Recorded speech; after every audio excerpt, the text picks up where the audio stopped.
the wheel of possibilities that ran through this weekend, I did not at any point in the middle of yesterday think about who are we going to play in round one of the NBA playoffs, because I just assumed that so many weird things had to happen for it not to be Atlanta.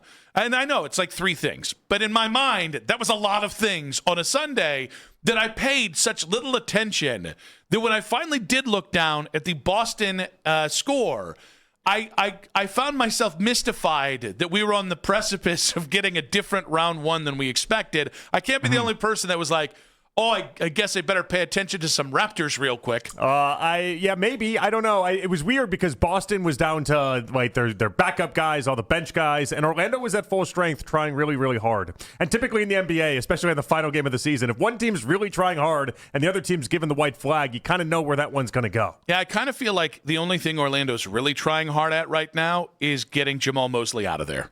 Ever since Paolo Banchero had that weird fight, that public skirmish that he had with Mosley, everybody kind of assumes he's dead man walking. If you don't even get out of the play-in this year, and this was the moment that, come on now. Like it almost felt like after that one Cavs game, people tried to tell us. I think you were one of the people trying to make the case that like we had to be actually scared of the Cavs. Or scared of the Magic, excuse me. Okay, just throwing your friend in front of the beer bottles there. No, we're just remembering. I'm remembering the convo. You were like very scared of Orlando for some reason. I'm still scared of Paolo Banchero and Desmond Bane, but not now. Not after that. No, nobody's going to take you seriously. You better not just. Oh, Mac hated that answer, by the way. Mac was disgusted with that. With which part of the answer? I think You're being scared of Banchero. I'm not even going to get into that right now because the point is we have landed on Toronto. And it's funny, I think today, obviously we'll talk about the regular season that was. We'll obviously talk about the pressure that's on the Cavs going forward. But it's funny, I am as confident as I think I can be in this Cavs team. And I also have very high expectations. And I really don't know how this is going to go. I think I know how round one's going to go. I don't. Oh, I'm about as confident in anything that round one is taken care of with Toronto. It should be. This feels like a don't blow it up kind of thing, but the Cavs are in a weird spot. Not a weird spot. The Cavs are in an interesting spot where they still have some growing to do as a team. I know most of the guys are healthy, but Jarrett's not healthy. And what is this? Toronto does not shoot it well. They don't do a lot of things well, but the one thing they do well is something that can discombobulate you, which is get out and transition really well. Yeah, but again, you mentioned their lack of shooting, and that is the biggest part there. They're bottom 10 in three-point attempts, bottom 10 in 3 points made. Like they have some length. They have that going for themselves. I actually think it's a good lead up to the Pistons because they're kind of like the poor man's Pistons in many ways, and that they don't shoot the three ball particularly well. They do have some size to themselves. They play a little street ball at times, but they're just not even close to the caliber of this Cavs team. I agree, but that's not really about. So it's okay from the matchup perspective. Those are the two things that are interesting about Toronto to me. But then it becomes just how ready for the postseason are the Cavs?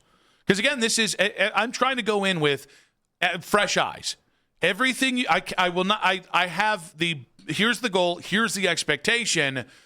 But we're at prove it at every step of the level because this is 3 of the 9 guys you're going to play are new guys, and you didn't really have a whole second half like we hoped, the full 28 games to get to know each other. I can't sell this fight if that's the fight that people are going to try to want to sell. You should be pretty large favorites against Toronto, and I think it's going to be interesting to see how the Cavs come together, how this all works. But as far as it kind of sucks that you get a whole, up until Saturday now and just time off within play-in games and everything else before we get to see this start to cook. But this was about as favorable of a first-round matchup as you could find for the Cavs, in my opinion. So can I say that I have a high level of confidence in the Cavs and also a high level of uncertainty on how the next month is going to go? Yeah, next month, because that extends out into round 2, sure. If you want to play it from that perspective. And I think that's very fair, by the way. If you are worried about how the first 2 rounds go, after it seems like, listen, the Cavs got every break you could possibly want.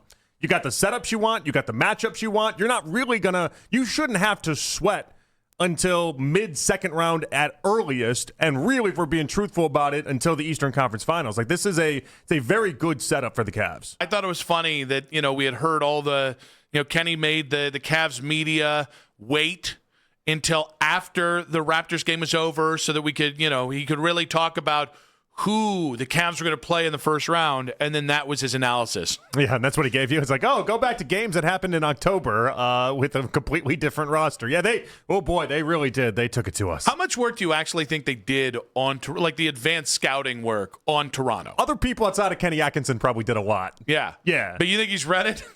Maybe not. I don't know.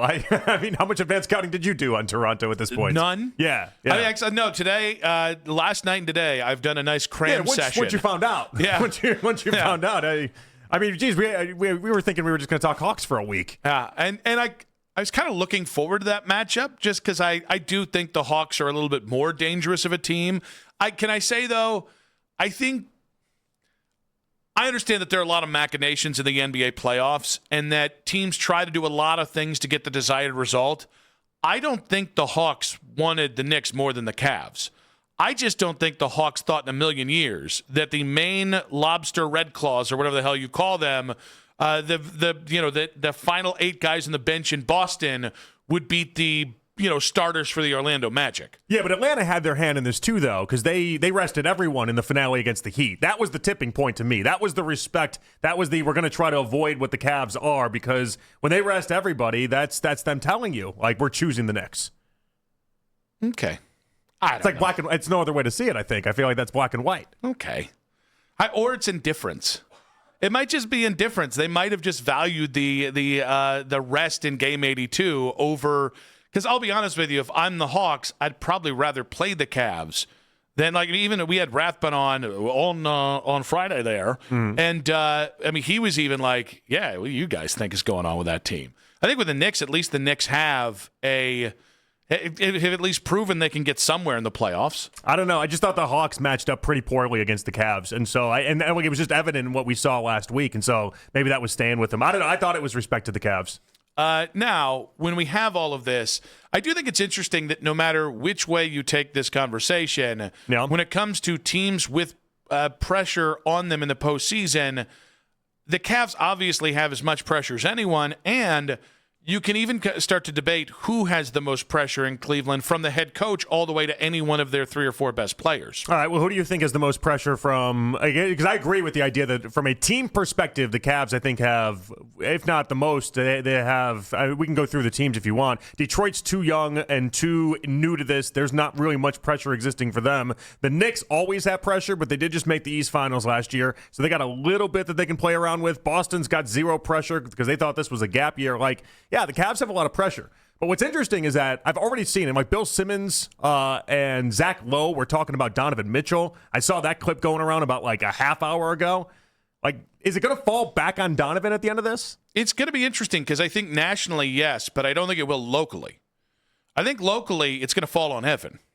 And I think that's what's so interesting about the concept of pressure of this series is that usually national and local pressure, by the time you get to the postseason, does line up really, really well. Yeah. Honestly, I think there's even a weird amount of pressure on James Harden because all anyone will talk about on the lead up to this is I'm not putting any money on Harden. Well, Harden's always got playoff pressure attached to him because that's what comes with James Harden, right? Mm-hmm. And if he just chokes, which I think is hard for him to do in the role that he's in, but if he absolutely chokes in the playoffs, then yeah, it's going to go back on him in some ways. But the Mobley thing is interesting because we've low-key been setting up to blame Mobley the entire time. But Mobley he's been playing really good basketball with Harden for like a month and a half now. And it can all get washed away with one bad series. I know. The sad part is he could look really good defensively, and then if he just is a nothing burger offensively, that's the only thing that's going to matter. Well, and, he could dominate this Toronto series where Jakob Poeltl probably isn't going to be able to stop Evan or Jared if Jared's healthy enough to play every game. And it's not going to matter because it's going to happen. Well, what happened in the last series? Like Evan, honestly, with where we are with Evan, and when I say we, I mean Cavs fans. I think, again, the national media has just kind of forgotten about Evan to some degree. We haven't. But I think with where we are with Evan, he could have 2 holy crap type rounds, just dominate the next 2 rounds. And if he goes out against Boston and just disappears offensively, you're going to see a lot of people that are just like, well, I guess that's the answer on Evan. Sayonara, Evan. So that's also another layer to this, too, that kind of sucks. It's like last year, the Heat series, everyone came out, was guns a-blazing, and it's like, well, all right, we gave you credit, but we don't really care. Do it against the next series you have. And so, like, there's always going to be another series that he just has to constantly prove throughout this whole entire thing. But I think it is split. I think Mobley will take some blame if he doesn't show up offensively. But this is falling on Donovan in a lot of ways that I find very interesting. So I want to hear what you have to say about that. But I think the interesting thing about Donovan, and I like the Simmons clip that it was Zach Lowe and Bill Simmons talking about this. Yeah. I think Donovan might end up, if this thing doesn't go the way we want it to, I think we might hear an off-ramp route here for Donovan beyond the blame if this does turn up poorly. This was from the Bill Simmons podcast. He's made the playoffs every year of his career and has never made the conference finals. He's had some great series. He's had some clunkers. His teams, particularly in Utah, both Utah and Cleveland, have had some like pretty epic flameouts. He's been at times like the only Cavalier you felt you could count on in the playoffs. But it's just like I kind of want to see him make a run longer than he's been because he's been such a consistently great player. And it's a crossroads pick for me also because if they disappoint in the playoffs again, they've already traded one of these guys. I just don't, he's not a flight risk anytime soon. I'm not saying that. I'm just saying like there just comes a point, if you just lose too many times too early in the playoffs for what your pedigree should be, it just starts to go sideways a little bit. And I think Cleveland is kind of nearing that point. And Donovan Mitchell, I want to see a deeper playoff run. That's all. I also think if it doesn't happen this year, I wouldn't be surprised if he's on another team next year. If something bad happens to this team in one of the first two rounds, I'm prepared for any outcome with any guy in that roster. I just think it's really interesting that if Donovan's feeling the heat NBA-wise, if this thing doesn't go right, I think what they laid down there is, hey, if you change, you can change the narrative by, pushing yourself somewhere else. And that has been a fear that I've had about this. And it's been a thought, like I think everybody's focused on Evan or just don't re-sign Harden or bring LeBron back home. I think the future of Donovan is very much in play over the next month and a half.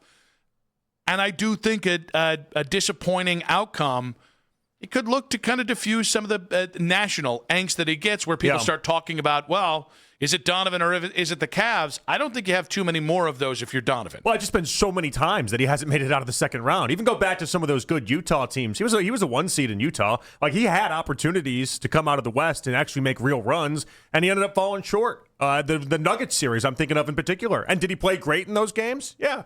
No, he did. I think Game 7, he had like 50 points or something insane in that series. Like he's had all sorts of great playoff moments. That's kind of the hard part with this Donovan discussion is that when we talk about Donovan in the playoffs, I've never thought to myself, oh, Donovan's the reason why the Cavs aren't doing this. Mm-hmm. Like I've never once thought that. I've always thought like, well, Donovan's doing his part. It's this person that isn't showing up. And that's where I think you're at a weird crossroads if you're Donovan. He does his performance, but he as a team never gets it done. 216-474-0092. Of the Cavs heading into the playoffs, who has the most pressure on them? It's funny, like I'll say it again. I do think nationally Donovan has the most on it. It's just that weird, it seems like there's already a way to get around it kind of thing that Simmons in Lowe threw out. And then locally,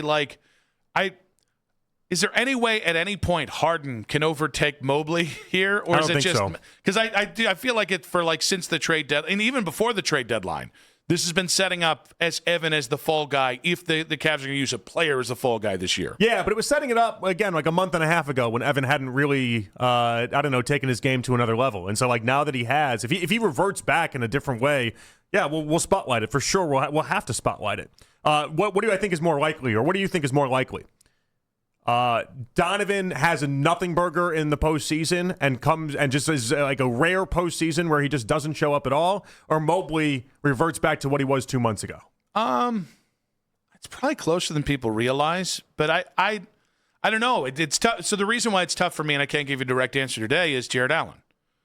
I actually think I think for Evan to be the best offensive version of himself, I think not having Jarrett there to complicate what they do offensively helps him tremendously. The problem is that also takes away some of the effectiveness of Evan defensively if Jarrett isn't out there. Does that make sense? It makes sense. It's kind of been the weird puzzle that we've been playing with the entire time with those two. How about you? I mean, to me, it's pretty obvious. To me, Mobley not being the same offensive player he's been for the past month and a half is what you'd bet on. Like that's the thing when I talk about Donovan. Like he is he has maintained his ability in the postseason. He's taken it to another level in some instances. And so the odd part about this, and where I think he doesn't take any flack locally, is that we see somebody that is just carrying the weight of the world on his shoulders, and we can't even fault him for it. We can't even be like, you're obviously the reason why we don't make it past, because it wouldn't be a good faith argument. So I know I kind of leapfrogged you there on the Donovan side of things with the clip there. In terms of Donovan's pressure and how this manifests it, what does that look like from your side of things? I mean, it seems like the read that we have on it throughout this segment. Donovan nationally will take most of the blame. Locally, we'll be looking for somebody else because we put so much, at least the Cavs have put so much on the idea that this was going to be Mobley taking a step forward, and this was going to be his year where he takes over from Donovan and he becomes the best player on this team, and it hasn't happened yet. And so I feel like, if you're being honest, if you're Kobe Altman, why you would blame the Cavs' shortcomings if it does go down that way this year, it'll be because Mobley never took that next level ascension. Yeah, it's interesting with the Mitchell stuff because, again, we're kind of in agreement with it. But, like, what's the fallout for Donovan? If it, like... Well, it'd be weird, right? Like, if Donovan all of a sudden is like, oh, I can't win in Cleveland, it's like, no, you got 4 top 25 players on your team. All right, you have 3 top 20 players on your team, and I don't know what Jared Allen is at this point. I don't know, but it's weird the rankings that people come up with him. I mean, I think Donovan still has the excuse of this has been the most wonkily built NBA roster that's been a top 4 team consistently in the last 4 years. I still think he has that to fall back on. I just don't know that he's going to be able to be like, they haven't given me enough. They haven't given me a true chance, because I just don't believe that to be true. I mean, put it up against, have you given him a Karl Anthony Towns? I mean, yeah, I would say so, yeah. Based off of, and it's a combo. It's Harden and Mobley, but the combo of Harden and Mobley is better. Like, if you're doing this for like the Brunson's cast versus what Donovan's cast is, I would side with the Cavs cast. So I think it's how it's built. I think Donovan with that New York cast, with all those shooters, with all those 3-and-D wings around him, and an elite big. I know we can pick apart Cat, but he just doesn't have the postseason bona fides. I think that's easier to win if you're Donovan than how the Cavs have been built the last 4 years. But you see how, though, like, part of that equation is the idea that the Mobley piece of this was supposed to be, he's supposed to be better than Cat right now. Like I think that's part of the equation, is them banking on the idea that as of right now, he's supposed to have leapfrogged Karl Anthony Towns and not even be really close if he had taken the right ascent. If he played like he's been playing the past month and a half, it's not a discussion. I think Donovan never would have had to share the ball with another ball-dominant guard, whether it's Darius or it's James. And how do you best support, I'm not trying to fall back on the Steph thing, but how do you best support an undersized combo guard that likes to have the ball in his hand? Well, you have a lot of size and a lot of shooting around him, and maybe have a decent backup point guard or two, which the Knicks have consistently done, or have consistently done, even if it's not every single time. But here's the read on it. If Donovan leaves the Cavs because they fall short and they just have this massive blow up, then it'd have to be with the understanding that it'd be like Kyrie in Dallas or Kyrie in Brooklyn. Like, you're not the guy on the next team. You get to be the second guy. You're not the guy. You get to play second fiddle. If you want to go to an NBA championship, you'd be doing so in a role where you're not number one.